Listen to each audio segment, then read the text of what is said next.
হ্যাঁ স্যার, কেমন থাকবে আগামী কয়েকদিনের আবহাওয়া? হ্যাঁ, এখন আমাদের যা পরিস্থিতি তাতে গতকালকে যেমন আমরা এক্সপেক্ট করেছিলাম যে নিম্নচাপটা ছিল উড়িষ্যার উপরে, ওটা দুর্বল কালকে রাত্রেই হয়ে গেছিলো। আর এখন কেবলমাত্র ঘূর্ণাবর্তায় রয়েছে, সেটা আমাদের সাউথ কোস্টাল উড়িষ্যার কাছাকাছি রয়েছে। আর নিম্নচাপ যেটা তৈরির সম্ভাবনা আজকে বলা হয়েছে, সেটি এখন আজকে সকালে ঘূর্ণাবর্তায় ছিল। এটা পূর্ববদ্ধ বঙ্গোপসাগর এবং পূর্ব আমাদের যে উত্তর বঙ্গোপসাগরের পাশে রয়েছে। আর এটার প্রভাবে আজকে রাত্রে নাগাদ নিম্নচাপ তৈরি হওয়ার সম্ভাবনা রয়েছে। ক্রমশ এটা পশ্চিম দিকে অগ্রসর হবে এবং আগামীকাল গভীর নিম্নচাপে পরিণত হওয়ার সম্ভাবনা রয়েছে। তারপরে 27 তারিখ নাগাদ এটা আমাদের দক্ষিণ উড়িষ্যা এবং অন্ধ্রপ্রদেশ সংলগ্ন এলাকাতে অতিক্রম করবে আমাদের উপকূল অঞ্চল। তো এর প্রভাব মূলত আমাদের মৎস্যজীবীদের উপরেই বেশি প্রভাব।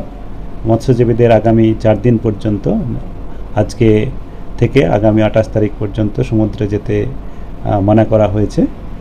আর আগামী কয়েকদিনে আমাদের স্থলভাগের উপরে যেটা রয়েছে সেটা আজকে আগামী 24 ঘন্টায় কেবলমাত্র বিক্ষিপ্তভাবেই বজ্রবিদ্যুৎ সহ বৃষ্টিপাত কিছু কিছু জায়গায় হওয়ার সম্ভাবনা রয়েছে। বাকি রৌদ্রোজ্জ্বল আবহাওয়া থাকারই সম্ভাবনা।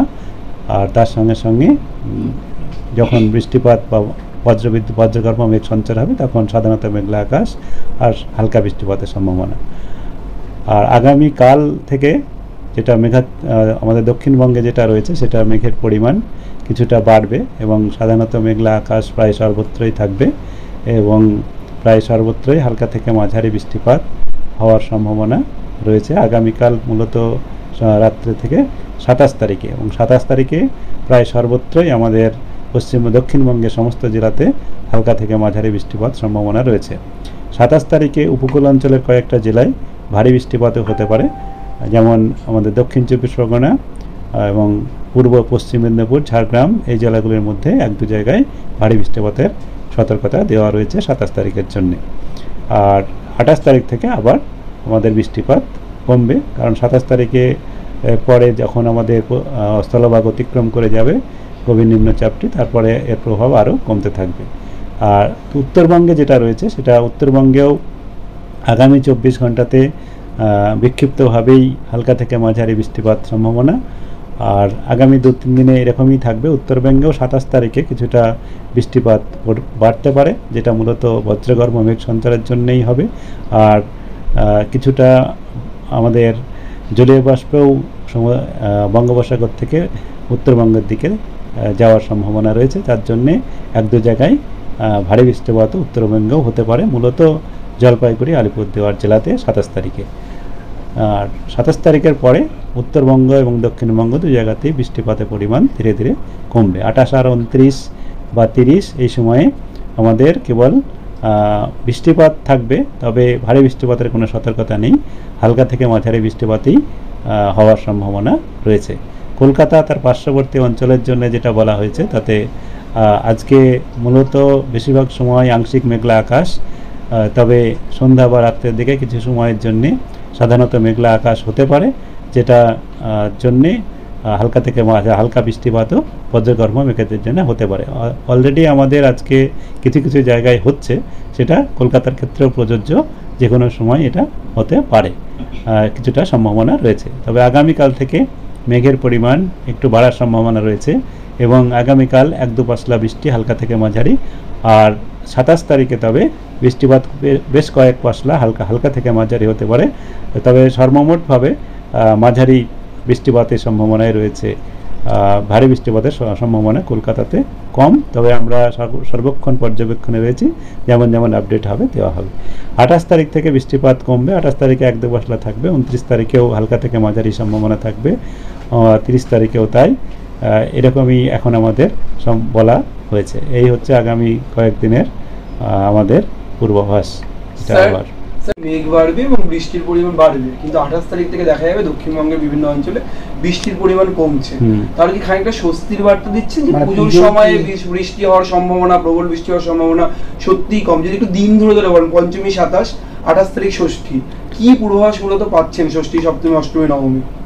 হ্যাঁ, 28, 29, 30 বা 1 তারিখ পর্যন্ত যেটা আমাদের আজকে বলা হয়েছে আগামী 7 দিনের পূর্বাভাসের মধ্যে, তাতে 28, 29, 30, 1 এই 4 দিনে মেঘলা কিছুটা থাকবে। তবে আপনার বৃষ্টিপাতের সম্ভাবনা একেবারে নয় তা নয়, বৃষ্টিপাতের সম্ভাবনা রয়েছে, তবে ভারী বৃষ্টিপাতের কোনো সতর্কতা আপাতত দেওয়া হয়নি।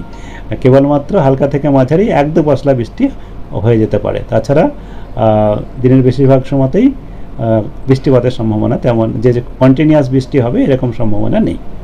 এই পুজো জুড়েই ওই যে বললাম আমি 28, 29, 30, 1 পর্যন্ত বললাম। স্যার পুজোর দিনগুলো আমাদের পঞ্চমী শুরু হচ্ছে 27 তারিখ, তারপর দশমী 2 অক্টোবর, কেমন থাকবে, কেমন কাটবে?